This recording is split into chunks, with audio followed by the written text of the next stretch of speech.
Good evening, everyone, and welcome to GamePoints episode 172, your weekly little get-together for discussing gaming news. I'm, as always, your host, Stephen Brown, and joining me today is... I'm David. Tonight, David, we have some Death Stranding news to talk about, although not as much as people might want to have. We have some Epic / Steam smack talk going from the CEO of Epic himself. We have some Persona 5 news I want to get into, and we have Respawn being the victim of their own success, unfortunately. First off, I want to thank everyone who joins us live here at Twitch TV / GamePoints every Monday at 8 p.m. Pacific Standard Time. Salty Frank, I do see you in there, and to everyone else who's lurking, your presence is appreciated. To all of our YouTube viewers, however, you're just as welcome here, and regardless of where you're at, feel free to comment, join the conversation down below or in chat if you're here live. David. Yes. I know that Death Stranding has been something that we have both been keeping an eye on since it got announced at PSX. Was it PSX was announced at? Yeah, that sounds right. Yeah, since it got announced a few years ago, either way.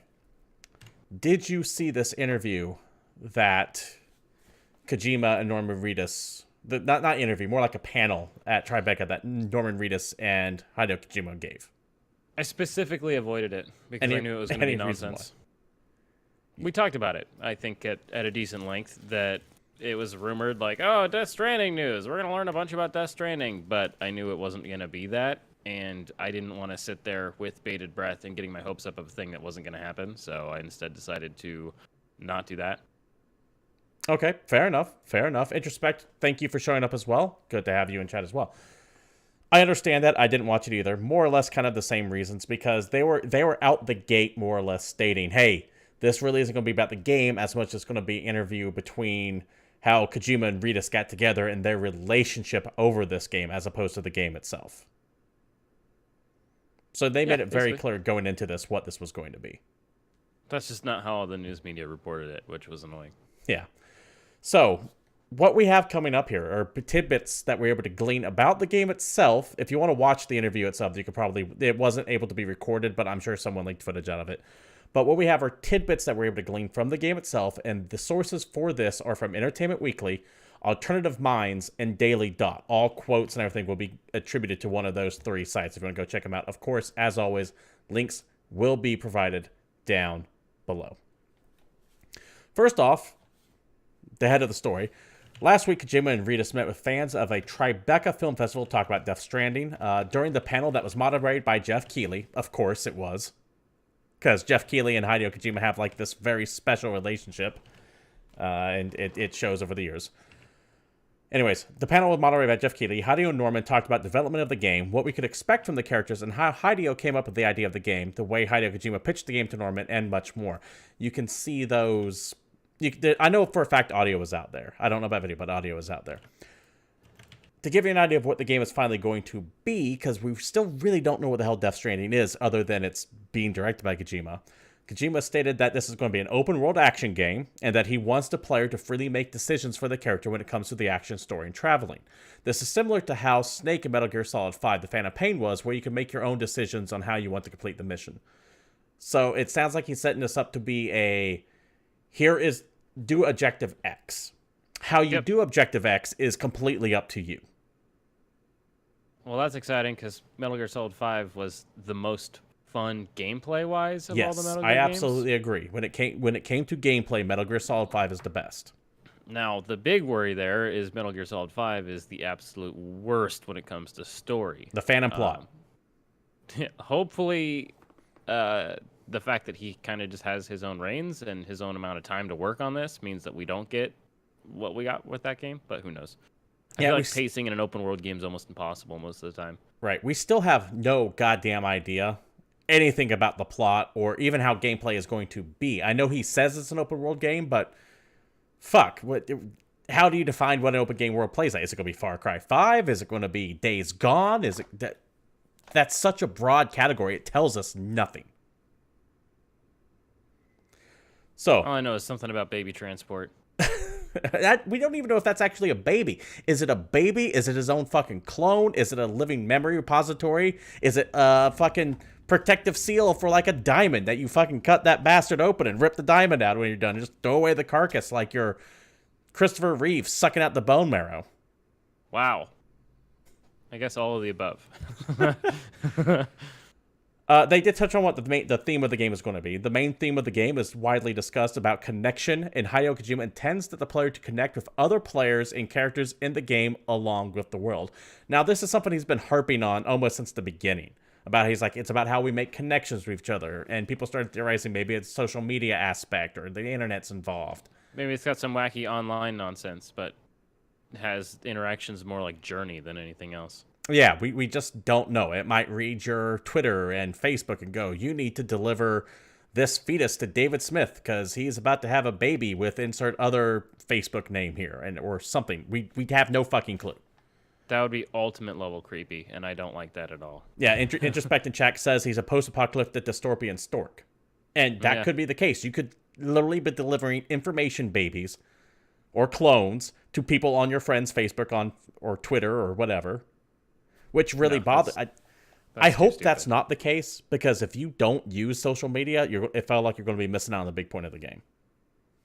So the more I think about it, I don't think it's going to involve social media at all. I think it's going to involve, like you said, how Journey was done up. Yeah, I think it's all going to be players connecting within the game world. I don't see him tapping into Facebook and Twitter. That seems ridiculous. Especially since there are so many countries cracking down on social media sites that are just fucking banning them. That limits your market of the game. Yeah. Also, Hideo doesn't need you to look at other things. He just needs you to look at his game. Yeah. Other things, let's see. One thing that Kojima and Ritas can both agree on is how emotional Death Stranding may make players. Ritas says that you get, quote, emotionally involved in so many ways, end quote, while Kojima highlighted that the players will be emotionally tied to the game, which will grow with decisions, connections, and emotional attachments. Ritas also specifically called out Mads Mikkelsen's character as being so intense.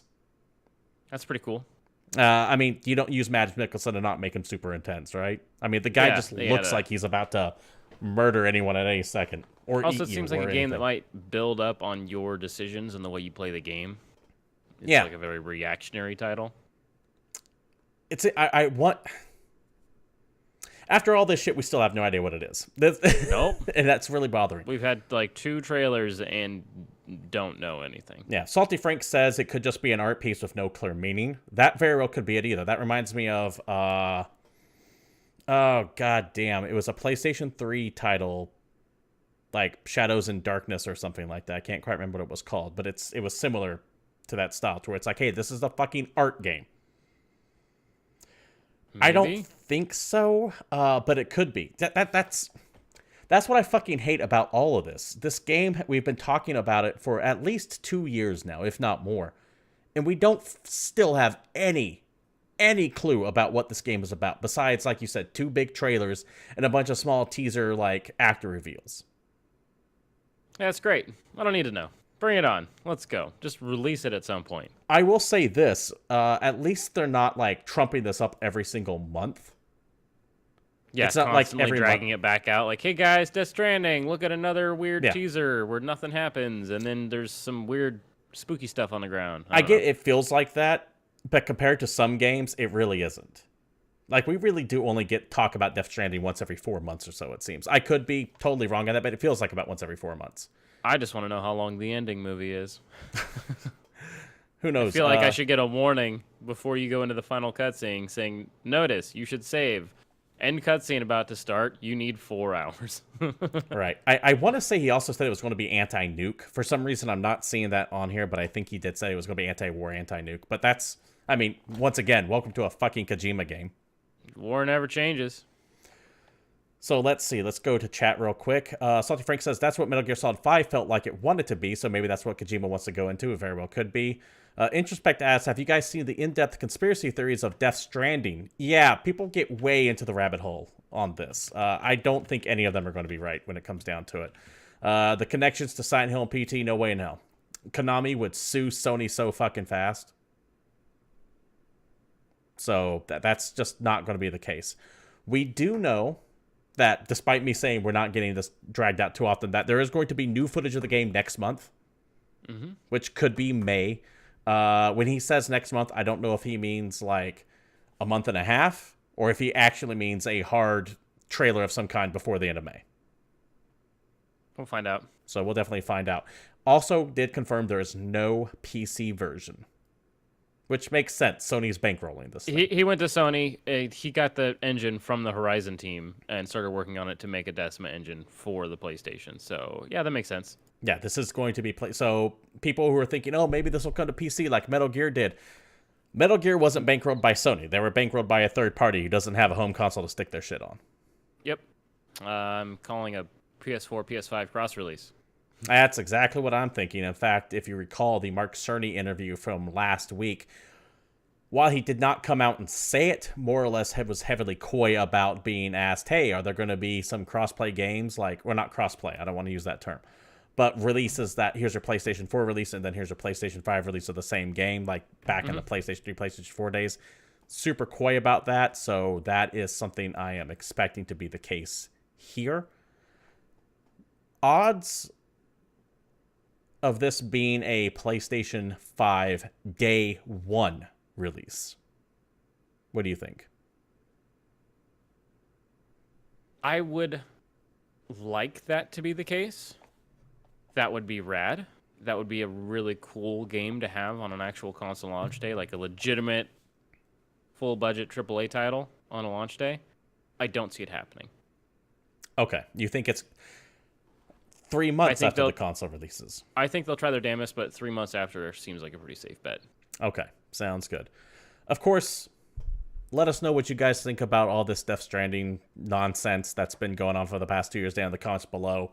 Let us know what your theories are. Let us know what you think its release date is going to be. I don't think this game's seeing the light day until 2021, personally. I just don't buy it. Kojima takes fucking forever to make anything. So I don't even think this is going to be within like launch window. And by launch window, I mean 6 months of release. Because I think PlayStation 5 currently, right now, and my time frame has shifted on this multiple times. I think PlayStation 5's release window is fall 2020. Makes sense. At the very earliest, no later than March 2021. But I think fall 2020 sounds a safe bet. I don't think Death Stranding sees the light day until fall 2021. So this thing's still like 18 months out. I don't know, man. It's all speculation. Kojima can take all the time he wants. I don't mind. You just want it to come out. Yeah, it'll come out eventually, and then I'll play it.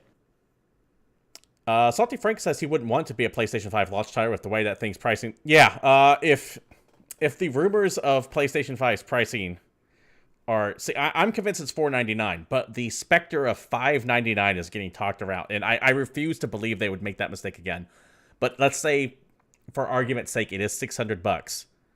The last thing that I want to do is spend $600 and then spend immediately another $60 on something. Yeah, I get that. Although back to our old conversation about when I said $600, my only counter argument for why I think that's more likely than anything is one word: hubris. I don't think. No, I think. I mean, I feel that Sony hubris coming along. I really do. But I have such a hard time believing they would pull that specific mistake again. They would price it at $580 before they did $599 again.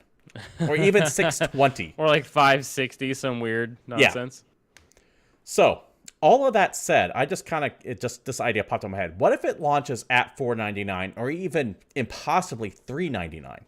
They pull a PS4 again and it launches $100 cheaper than everything else?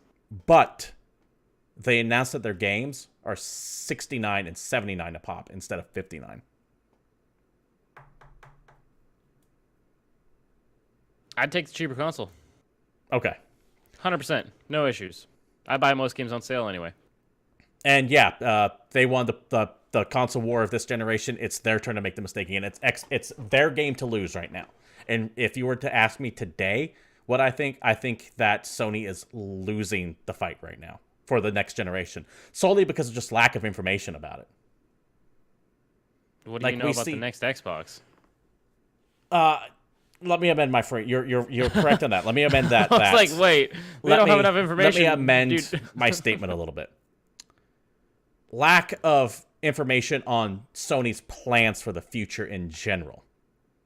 Xbox is making a lot of very aggressive moves with the Games Pass. We're going all streaming. There's all this buying shit a bunch coming of out. Studios. Buying a bunch of studios. Yeah, they are making active waves that you can kind of see them stacking up the next generation. Sony's been dead fucking quiet on all of that. All of it. They just want to have one big giant reveal. Yeah, I wouldn't be surprised if we saw right. the return of PSX this year, but we'll see. Anyways, let us know what you think about PlayStation 5, Death Stranding, all the other bullshit down below in the comments. Give me your most insane theories. I want them wacky. The more insane, the better. Let's get weird. I mean, I want your theory to be along the lines of that Death Stranding is actually what the new console for Sony is. Wow. Something stupid like that. The Decima engine is what actually runs the PlayStation 5. Yeah, something weird like that. Get weird with it. Get way weird with it. Death Stranding is just the main menu. Why don't you go ahead and lead us off on this next topic here, David, while I take a break to get something to drink.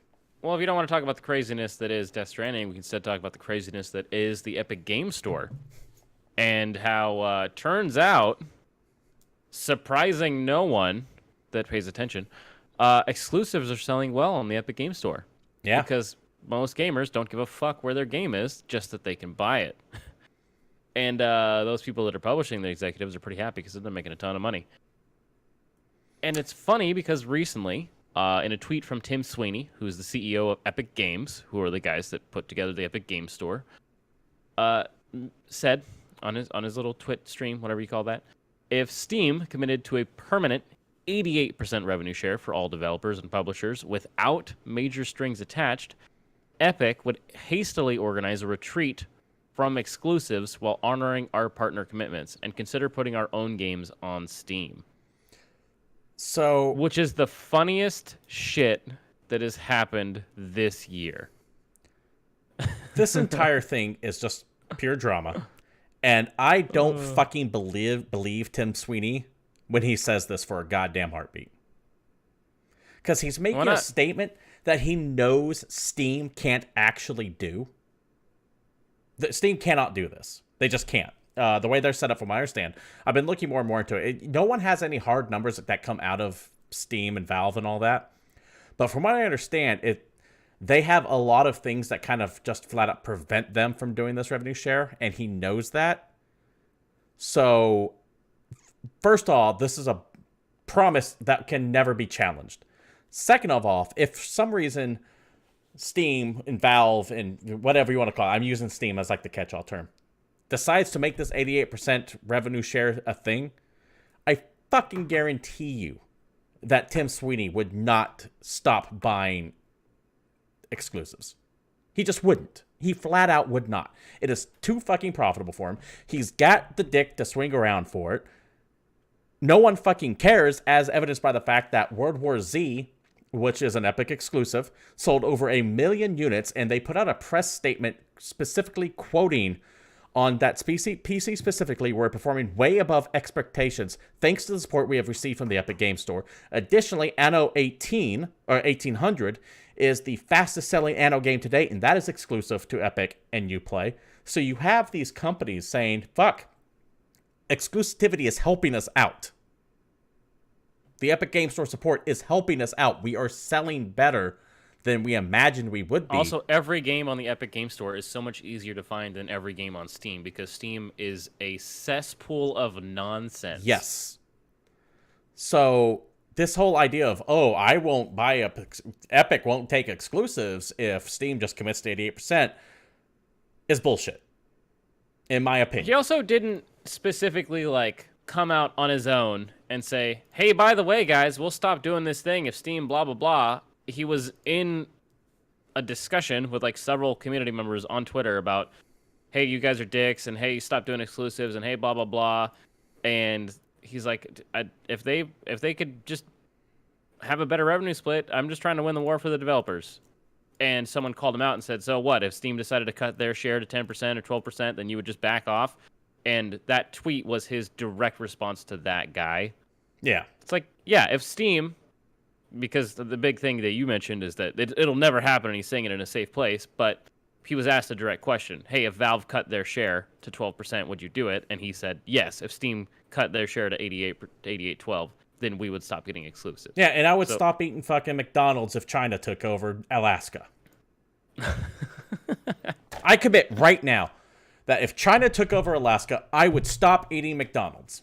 Except for I didn't ask you to stop eating McDonald's. Someone asked him a question. If X, then Y. And he said, yes.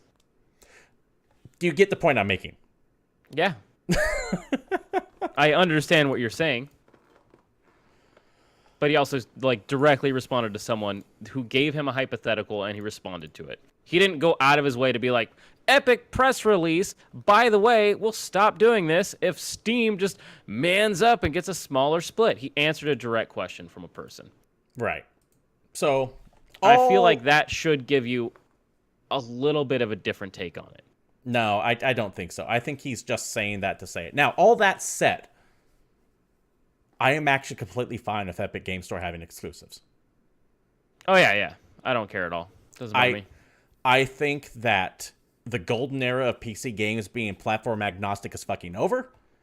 It was actually over years ago with Battle.net, Origin, Uplay, and all that other shit coming out. But Epic is here now, and it's just going to get more fractured. And it fucking sucks. I get it. I would like to have everything on one just platform that I can click open a button and go from there. But you do have it on one platform. It's your fucking computer. Yeah, exactly. Because guess what? You can have games on your desktop. You have games in your start menu. If you click on the icon, it doesn't matter what fucking store or whatever it's on. It opens the video game. Yeah. I think that the bitching about the exclusivity is a bad way to win this argument. You can complain about the lack of features. You can complain about security. You can complain about Tencent. All those are valid. But there is this weird sense, I hate using the word entitlement, but there's this weird sense of, well, for lack of a better term right now, entitlement, that gamers are like some of the most on Steam. Entitled group, I feel like. And not casual gamers. I mean gamers specifically in the keyboard warrior way. You know the ones I'm talking about. Yeah, I do know the ones you're talking about. There are, I don't like to use the term gamers because there are people who identify gamer who aren't like this, so I try to shy away from that. But there is a group of people who are just fucking rabid Valve fans. Which is so weird, because what the fuck has Valve ever done for anyone? Ever. Yeah. Besides release some good video games 20 years ago. Exactly. They're a fucking corporation. I love corporations. Look at my fucking Twitter handle. I love corporations. I think they get fucking shit on for no reason a lot of times. However, when they make mistakes and they fuck up, I will call them out. And Valve has been complacent for too fucking long. Yeah.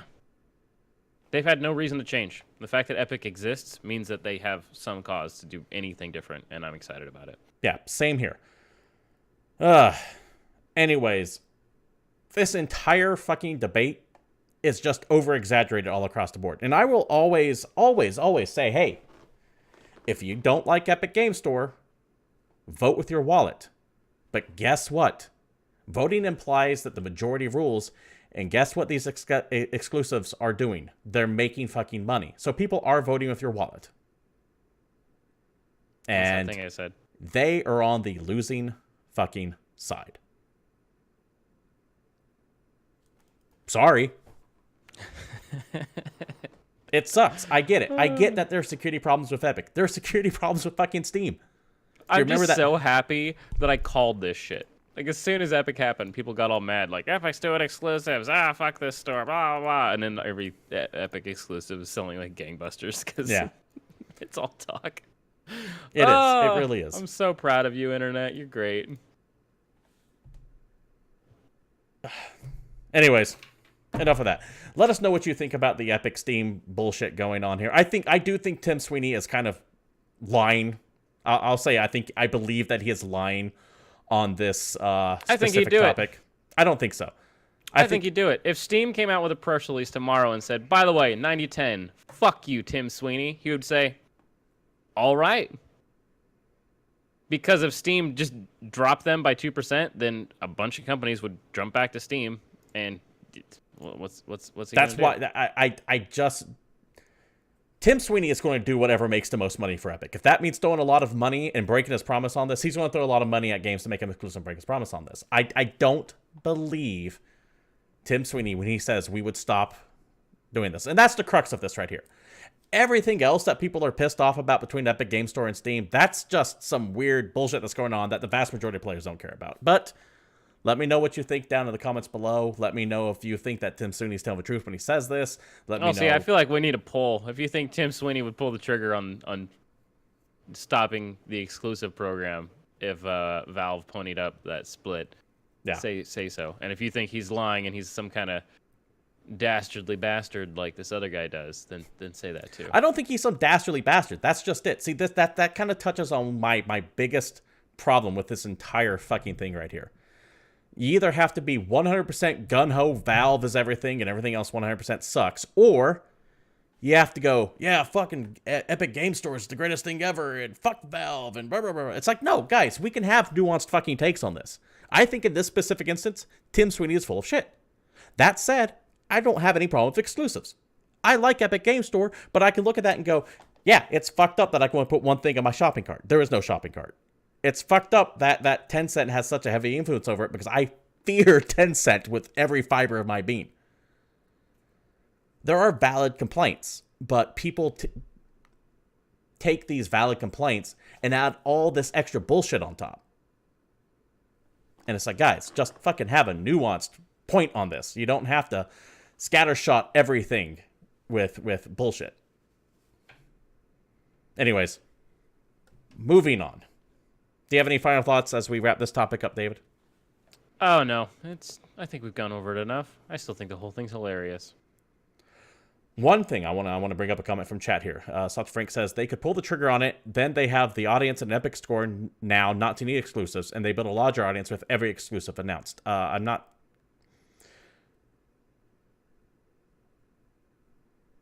Oh, okay. He's saying that they, if I'm interpreting what he's saying there correctly, they could say, hey, we're no longer buying exclusives, but still build an audience with the exclusives they have already locked down. Because he did add in and honoring prior commitments, which does mean expect more exclusive announcements between now and over like the next 6 months. Yeah, including everything Ubisoft releases. And everything that 2K releases probably as well. Mm-hmm. All right. While on the topic of exclusives. Things bumming people out. Let's talk about Persona 5 Scramble. I remember a while ago we were talking about Persona 5S, that release that we knew was coming for Switch. Persona 5 game has an S after it. Why don't you just call it Persona 5 Switch so we know? Because everyone wants Persona 5 to be on the Switch because it's the perfect fucking video game to be on a portable console because, you know, hey, look at that sweet JRPG action, Jokers and Smash. It makes the most sense, right? So that's exactly what they did, right? That's the end of this story? No. Turns out the dream of Persona 5 on the Switch is fucking dead, because Persona 5S was announced, and the S stands for Scramble. It is a Musu game, so think Dynasty Warriors, being developed by that same team exclusive to the Switch, taking place in the modern-day Tokyo. To the Switch. This is PS4 and Switch. Oh, is this PS4 and Switch? Yes. 100%. Oh, shit, I thought this was Switch exclusive. No. I'm a fucking idiot. Yes. So Persona 5S is not Persona 5 Switch, though. It's Persona 5 Scramble. It's a Musu game set in modern-day Tokyo. The teaser trailer shows Joker fighting alongside his Persona in the Shibuya Scramble Crossing. For those who don't know, that's that giant fucking crosswalk that you see with like 8 different directions and people are just fucking walking everywhere. That is the Scramble. It's known as the Shibuya Scramble. So one of the kind of funny guys going to send you a I told you so letter in the mail. So only half of them would, because Greg had my back on this. It was fucking Barrett that said there's no way this is coming to Switch. By the way, this is all his fault, specifically. If he hadn't said that on that show, we would have gotten Persona 5 Switch. Yeah, like Atlas said, fuck this guy. Yeah. So yeah, no release date as of now, and this does kill the dream of Persona 5 on the Switch, in my opinion, because of all the reasons that the internet has gone over the past week or so. And that is just disappointing. Am I going to buy this? Probably. Because I love Persona 5. I like a good Musu game. But it is just... I would look at it in the bargain bin, and then I would keep walking. It's I one want of those nothing things to do with this. that I feel Atlas, because the like to dislike ratio on this trailer was pretty high. In fact, what is it currently at right now? They might have reset it, but when it first came out, it was kind of nasty. It's like a quarter in the red. Okay, so that's not that bad, but it's still a lot of dislikes. They could have tampered that expectation down a little bit by saying, "Hey guys, Persona 5 is not coming to the Switch right now. This is not what this is." But they didn't. And hype got out of control. And I get it's not necessarily their fault for hype getting out of control, but they need to control that hype. It all comes down to that thing I was saying. We need to fucking dial back hype. Anyway, reminder that the absolute best way to play Persona 5 Portable is to remote play on your goddamn Vita. I guess you could technically do that.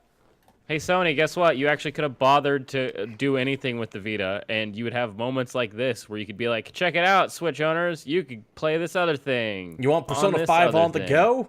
Buy a Vita. Yeah. Instead, you killed your own console and you didn't support it. Yes, I'm turning this Persona 5 story into hating on the death of the Vita, but that's okay. Hey, whatever floats your boat, man. Either way. All my boats are sinking. Persona 5 Scramble, so not what I thought it was going to be. It is coming. This, of course, on the news that the Persona 5, the Royal, had some more information released on it last week as well. I'm not going to get too many details about that, other than to say it releases in Japan this year, in the West sometime in 2020. Yay. Moving on. Let's go ahead and have you take this one over. So this is kind of a bummer. This is a story from GameSpot. Respawn has announced that they've pushed off all of their current Titanfall projects to focus on Apex Legends. It makes sense because Apex Legends is making them a shit ton of money, and they have to do a lot of stuff to keep their player base so they can keep making money because people are starting to bounce off that game a little bit, as they do from most big Battle Royale games. Some people are going back to PUBG, some people are going back to Fortnite, etc. But yeah, all the Titanfall projects have been postponed to give Respawn more time to make adjustments. They've also tried changing their rate of changes, because so far it's been pretty slow. I think they're sticking to a slower focus because they don't want to just throw out stuff constantly do balance adjustments. They want everything to be more meaningful, so they're not screwing with people that play it a lot and play really, really well. You know, all of a sudden every gun you like is nerfed or something like that. It's more minute adjustments. There's a lot of issues with Fortnite going on around that, actually, where apparently they're just making so many changes so quick it's pissing people off. Some college tournament just happened, and the two people who won that said, yeah, we're not playing Fortnite anymore. Yep. We're tired of them fucking with the game balance. We're out. Yeah, there was actually some big change where they made to every kill you got restored your health and armor at one point, and shit tons of people to stop playing. Yeah, they keep fucking with the meta. Yeah. Which, I mean, it's been a problem in MOBAs forever, so hey, welcome to big, long service games that have a shit ton of players. Everybody's bad about something. But the thing that I liked about it is they're also trying to scale the workload so that the people working on Apex can actually, have a life, and it's not just constant crunch, which is another problem that's apparently plaguing Fortnite is, 80-hour weeks and all that other nonsense. Yeah, and it's this is just one of those things where Respawn's a little bit of a victim of its own success, like I was alluding to earlier. They were super excited to get back to working on Titanfall, but since Apex Legends have taken off so hard, they have no choice but to focus on Apex Legends. Understandably so. So, a quote from one of the developers here from the GameSpot article. Regarding other games in development at Respawn, it's important to understand that there are entirely separate development teams working on Apex and Star Wars Jedi Fallen Order, Respawn's other game coming out. Respawn executive producer Drew McCoy wrote in a blog post. Additionally, in order to fully support Apex Legends, we are pushing our plans for future Titanfall games. No resources from the Apex Legends team are being shifted to other titles in development here at the studio, nor are we pulling resources from the team working on Star Wars Jedi Fallen Order. It essentially says we got 2 development teams, and that's all we can really afford to have right now, if you want to break that quote down. Yep. They might start up a 3rd studio with how successful Apex Legends is. They might, or when Fallen Order wraps up, they could shift that to Titanfall. I think that's what's probably going to happen. Is they'll keep working on Titanfall. If Titanfall drops off dramatically post summer, then maybe they'll start up on another Titanfall project. But you mean Apex Legends, right? Yes. Sorry. If Apex falls off late summer, then they'll probably start working on another Titanfall project while they're still finishing Star Wars. And if it just keeps going and doing well, then I see them just totally waiting until Star Wars is out before they actually start doing anything else. One of the things that was interesting is originally when we were learning about their Titanfall project, it wasn't going to be Titanfall 3 in the first place. They were working on some like Titanfall VR game, or I don't know, something else. It was something different in the Titanfall universe. I would have loved to have much seen... like how Apex was different in the Titanfall universe. You know what I would have loved to have seen for the Titanfall universe is their take on like a front mission. Yeah, that sounds great. Or just give me Robot Jocks, the video game. That also could have been interesting. But anyways, either way, we're not going to know what this Titanfall game was going to be. Let us know what you might think down in the comments below as we move on to the final news story of the week. And that is, David, could a cheaper Switch be on the way? Yes. We've heard that rumor for like a year now. Yeah. This is via Eurogamer, and it kind of gives some more credence that we might actually have some details on what's coming up. From the article via Eurogamer, a new Bloomberg report has pegged the launch of Nintendo's upcoming unannounced cheaper Switch model for release by the end of June, which means we'll probably hear about it by the end of May. Because Nintendo tends to be kind of, here's this thing will come soon, comes out in May. So it makes sense that there'll be a direct by the end of May. Nintendo's also said that they're planning on a direct around E3, so it would make sense to have that then too. Citing sources familiar with Nintendo's plans, Bloomberg's article also mentions a modest upgrade due to the existing Switch model currently due this year. My guess on this new version, with no further details beyond what we just heard there, is that it's going to have no dock, be handheld only, and have its controllers fused to it, so they won't be pull apart. What do you think? I could see that happening. Like they released the Switch 2DS, but that sounds stupid. I feel like they can just release a slightly upgraded hardware-wise Switch, like maybe with a slightly worse screen or just cheaper components, because it's been 2 years since the thing came out and hardware gets cheaper. That's what happens. But it just doesn't come with a dock. But I would still expect it to be, you can buy a dock for it, but they just release it, $90 cheaper because it doesn't have a dock, because, they charge you $1 million for something that's basically just a yeah, that dock on its USB-C own's like $70. Yeah, and it's just a USB-C hub. It's my favorite thing. It's so funny. So you think the cheaper Switch model would still have a dock? Or rather not have a dock, but still have controllers that can separate? I would assume it still has a USB-C port. So you can hook it up to the TV? Yeah. It just wouldn't come with a dock? Yeah. Okay. I don't know. Like why? What would the function of the USB-C port then be? Besides charging it? Okay, fair enough. But would they still have that? Because it has to have one. It has to have a USB-C but would port. they have that video out connected to it? Why not? That'd be more expensive. Anyway, no, it's not. It's a USB-C port. It's a fucking software update. That's why USB-C is the future. Okay. Specifically. Okay, fair enough. Like turning that feature off is them just changing like 3 lines of code. What about the controllers? Do you think that this hyperbole. Do you still think the controllers will be able to pull apart? Or do you think they'll be fused into the shell? I could see it being fused, but I don't know. That sounds stupid.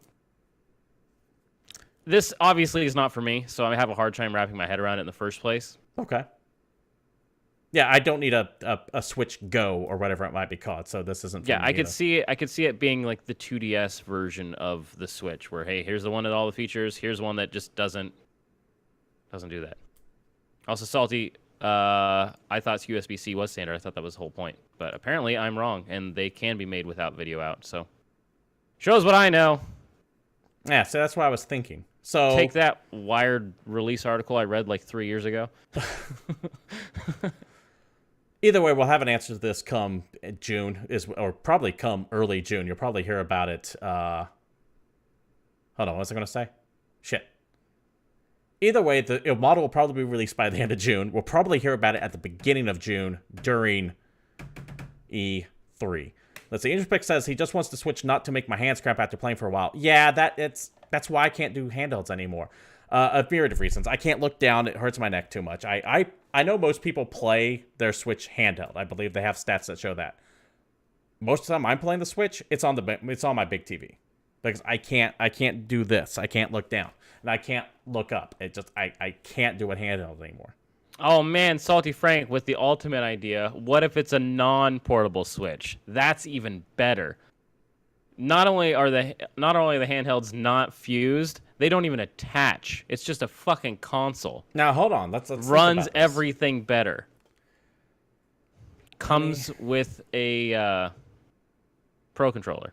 What if it's just a box that hooks up to your TV? That plays Switch games. Here's a $200 box that hooks up to your TV that plays Switch games. There's a little cartridge port on the front. Yeah. That seems stupid as fuck, because Nintendo is the king of handhelds. There's no way they would do that. Not portable Switch, an at-home only unit. They call it a half Switch, or 1/2 Switch. Give us your theories as to what the fuck this Switch thing could be down below. I can't even respond to that. So that wraps up the news, but there are some things to look out for this week. This is our mildly, somewhat occurring top segment where we talk about things that you need to keep an eye out for that coming out this week. And to keep an eye out for this week is the Borderlands 3 gameplay reveal, which is going to be May 1st. That is this Wednesday at 10 a.m. Pacific Standard Time. You can be able to find it on Borderlands.com or Borderlands' Twitch channel, and apparently some of it has already leaked. Yeah, it looks like there was a Twitch stream. Someone was testing the EchoCast feature or whatever in Borderlands 3, and there was some video of it that got out. Obviously, it was immediately pulled down on Twitch, but then someone re-uploaded it to Streamable. So that is a thing that if you're really interested in looking for it, you can probably find. We aren't going to show you shit, because even though we're just a couple of dudes, our videos will definitely get pulled down. Feel free to find the link below if you're looking at the YouTube comments for that stream. Big takeaway, they changed Claptrap's voice because that guy doesn't work there anymore. No, that guy not only does not work there anymore, but apparently, I think his name is David Eddings. David Eddings and Randy Pitchford, I believe, fucking hate each other from what I can tell. I have no official confirmation of that, but they tend to snipe at each other quite a bit. Yep. I think David Eddings it looks remarkably like a Borderlands game. Yeah, looks a lot like a Borderlands game. Also, the gear might have like a gear score attached to it. Think light in Destiny. So there are some changes, but we'll definitely find out in a couple days if you can't wait. But David, if you were like me and can't fucking wait for anything and need to be occupied 100% of the time, I fucking hate having a minute go by where there's something that I can't do. The internet has ruined that for me. Sounds right. If you were like me, what the fuck can I play right now?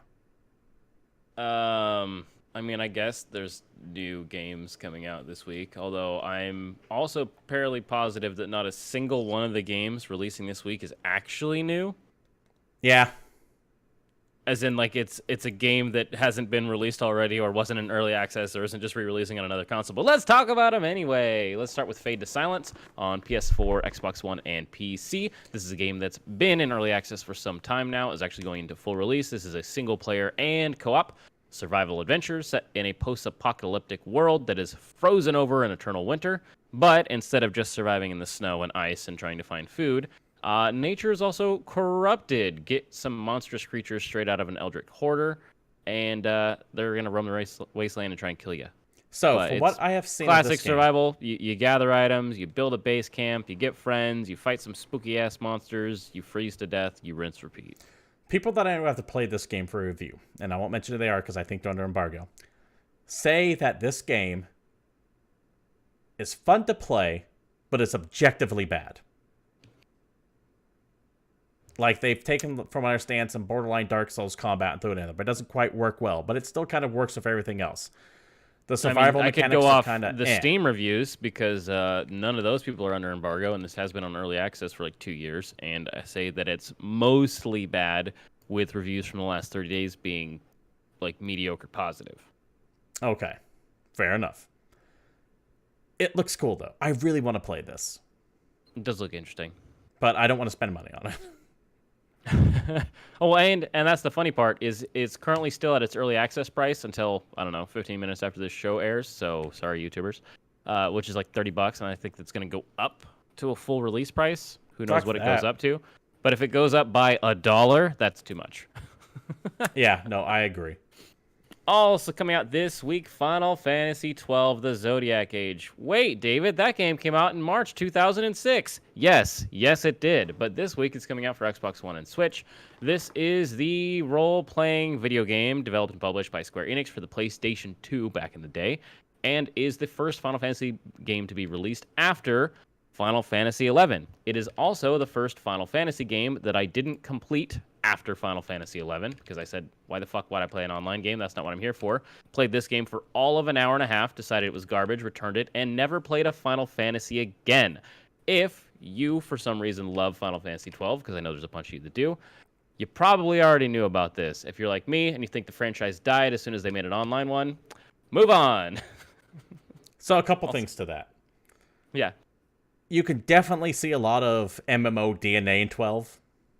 Dude, they seriously tried to bait me back into the franchise. It's set in Avaris. It's the Final Fantasy Tactics world. We brought some of the music back. It's got jobs, blah, blah, blah. And yeah, I think that game plays like garbage. Fair enough. I liked it. I liked 12 quite a bit. But for me, the last truly great Final Fantasy was Final Fantasy X. I think that's the last Final Fantasy as far as I'm concerned. Everything since then has been decent to just outright bad. I think 12 falls into the decent category. That said, very cool idea to have on the Switch. This is the remaster version, so it's going to be up-resed for modern displays. And as far as I know, though, the Xbox One and PC version of 12 is like the definitive version because it is HD remastered, does have upscaled audio, all that good stuff. So, if you like 12, this is the version you want to buy. If you don't like 12, this won't change your mind. No. How about Starlink Battle for Atlas? Because that is actually coming out to PC. They abandoned all the toys and have embraced the PC gaming race, so that's nice. Thanks, guys. This is them trying to get whatever money they can back from that franchise. You know what sucks is that I played the best Star Fox games released in the last, 12 years. That's part of it, yeah. I like Starlink. I played around with it a little bit for, 2 or 3 hours back when I played with some of the toys. It was at a preview show of some kind. I liked it. I legitimately enjoyed Starlink. I don't know if I'm willing to spend $60 for it, and I sure as fuck am not going to spend a bunch of extra costs on their toys or just to get the weapon upgrades. I actually do kind of want to find one of the few remaining Starlink Switch copies that have the little Arcwing in it, since they're frequently going on sale for $14. I'm like, oh, that's totally worth it. Yeah, sure. I mean, they're cool little models. They're cool little toys. But yeah, Salty Frank, this was the one where you can assemble custom toys for the in-game ships. You essentially clipped your controller in a super awkward fashion, and it just looked crazy dumb. Yeah, but the gameplay was fun. I legitimately enjoyed playing the game. It's just a shame that they tried making it a Toys to Life thing rather than it's just a standalone. Here is this standalone game, and go from there. It's kind of the victim of its planning, unfortunately, because they released a Toys to Life game in a market where Disney couldn't even make that work. Yep. Just think about that. Bold. But hey, Nintendo was selling cardboard, so what are you going to do? Fucked if I know. Moving on. How about Fell Seal, Arbiter's Mark for PS4, Xbox One, and PC. This is a turn-based tactical RPG, strategic battles, mature story, handcrafted scenarios.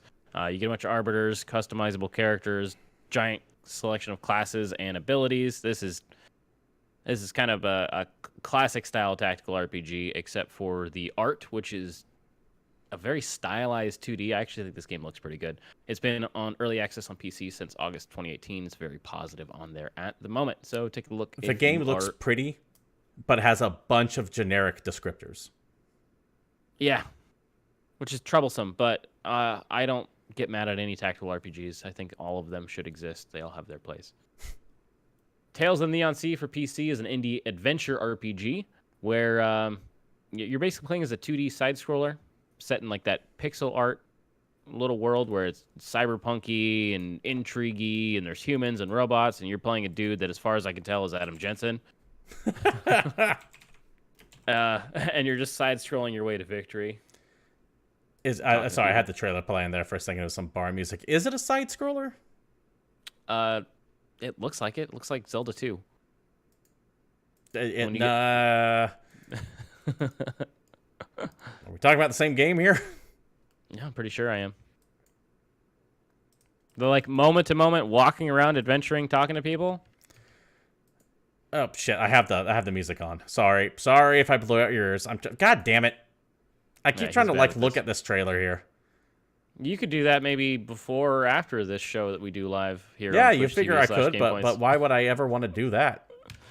Yeah, instead he leaves it to me and then decides to call me out on shit. Anyway, also coming out this week is Crashbots, which is an indie runner game for Xbox One and Switch. This has been out on PC for who knows how long. Again, back to the games that have already nothing existed. really new is coming out this week. It's all stuff that has been out in various forms. You take control of various robots and test out their fighting capabilities and agility and endurance. It's a runner game. So you get a robot and then it runs in a line and then you dodge shit and you shoot shit and you jump over obstacles and enemies and booby traps and you try not to die and then you die and then you start over with a different robot.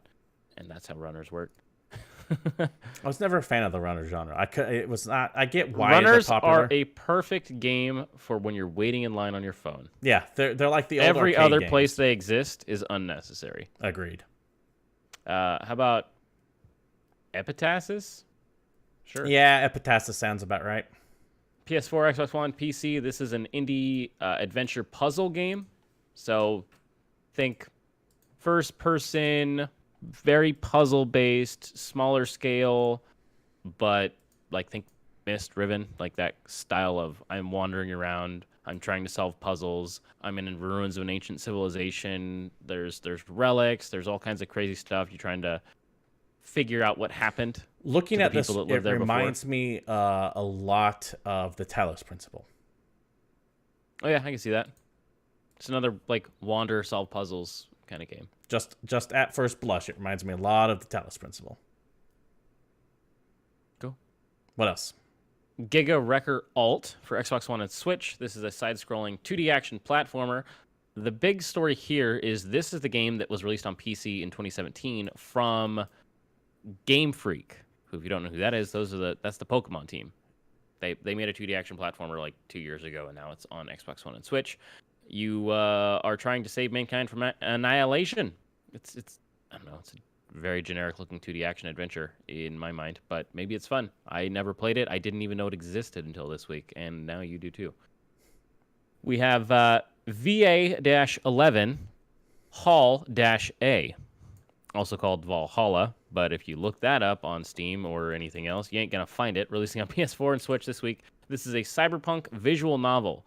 This game is actually kind of cool because you play as a bartender in Valhalla, and you don't really play so much as just tend bar, and it's a visual novel game, so it's just story in this crazy like cyberpunk universe where you're just feeding customers drinks and learning everything about the universe through them. Yeah, it reminds me a lot of there's been kind of a rash of these popping up, like Red Streams Club and Read-Only Memories, these weird cyberpunk, heavy narrative focused. You might have like a small gameplay mechanic to it, but they're all kind of just meant about exploring the world and trying to get information from there. Apparently, it's really good. I just looked it up on Steam. It's got overwhelmingly positive with 10,000 reviews. Yeah, people really love this game.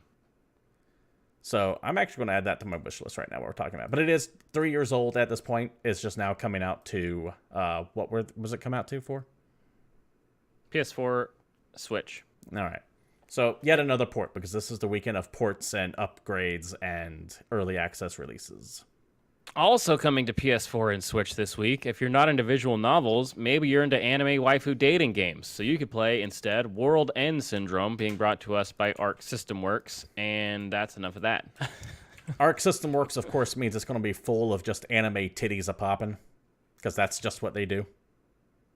I mean, yeah, they also bring out like Guilty Gore and stuff. Just so you all know, I image searched this, and like the third image is immediately just a picture of a girl getting her tit grabbed. So that's going to give you an idea of what you're getting with this game. Yep. How about Strike Suit Zero Director's Cut for Switch? This is actually rad, because Strike Suit Zero is a legitimately fun game that I loved when it came out. I played this, however many years ago when it came. I think it was like 2011, 2012, something like that. And it's it's in the future. You play as just a dude who gets a strike suit, which is a basically a spaceship that transforms into a Gundam, more or less. I don't know. It sounds like a dorky game, but the moment-to-moment gameplay is actually really fun because there's not that many space shooters, or at least there wasn't back when this game came out. So I was like, oh, a shooter game in space. I will buy this immediately. And then an hour into the game, I turn into a robot. And I'm like, oh, okay. So I guess I'm also a robot. Yeah, so fly around, shoot stuff. Sometimes bosses show up. You turn into a robot. You fight them. It's great. Yeah, no, strike suits. Any of that stuff, just pick it up. I remember playing it when it came out the first time around. It was damn good. I really like Strike Suit Zero. Yeah, it reminds me a lot of in the first place. It reminds me a lot of what the Cybernator / Assault Suits series would have turned into if it left the Super Nintendo roots and actually came to modern day consoles. That sounds fun. Do you remember Cybernator or Assault Suits, anything like that? Well, they weren't called Assault Suits here, but do you remember that Super Nintendo game at all? Possibly. Known as Target Earth on the Sega Genesis. I probably have to see it to remember it. All right, fair enough. There's some stuff I just can't remember. All right, David, also, bring us home. SNK 40th Anniversary releases for Xbox One this week. It's already on every other thing, so now it's on Xbox. This, of course, is the totally rad SNK collection that has Alpha Mission, Althena, Crystallis, Ikari Warriors 1 through 3, Guerrilla War, POW, Prehistoric Isle, Psycho Soldier, Street Smart, TNK 3, Vanguard. Just a ton of good SNK games. Crystallis specifically was really, Time Soldiers, really fucking Munch cool. Mobile, Sasuke vs. Commander, Beast Bustlers, ZMA Wars, Search and Rescue. It's just classic SNK action. If you don't know who SNK is, they're guys that made really fucking good arcade games back in the day. If you like really good arcade games, then pick this up. If you know who SNK is, pick this up. And with that, bring us to the end of the new releases. And if you couldn't tell with how long we had to stretch out the new releases with such a limited selection, it was a very slow week of news last week as far as stuff goes. So thank you for bearing with us. I know the show's ending a minute or two early, but we have come to the end, as we tend to do. Thank you all. We don't just leave things hanging. We do end the show eventually. And also, I'm like babbling because I'm feeling a little bit nauseous and I'm about to pass out because I haven't had anything to eat all day. I'm kind of starting to feel it.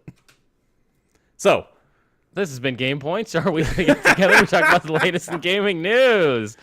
He's been your host, Steve Brown. You can follow him at CapitalistPig21 on the Twitters.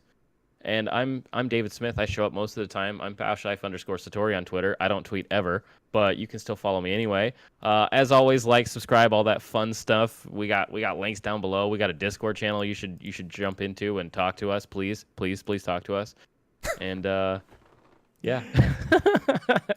If you want to be part of the show, like Salty Frank, Expect, and all the other lurkers floating around chat do, you can show up Mondays at 8 p.m. Pacific Standard Time here at Twitch TV /GamePoints. But if you can't, please feel free to subscribe to our YouTube channel at youtube.com/GamePointsPC. Once again, thank you all for showing up. I will see you all next Monday for the next episode of Game Points. If I don't see you tomorrow for just regular game streaming, hopefully I'll get that copy of Fate of Science. I actually did ask for one. We'll see if we get it. But thank you all for showing up. And until next week, we're out of here.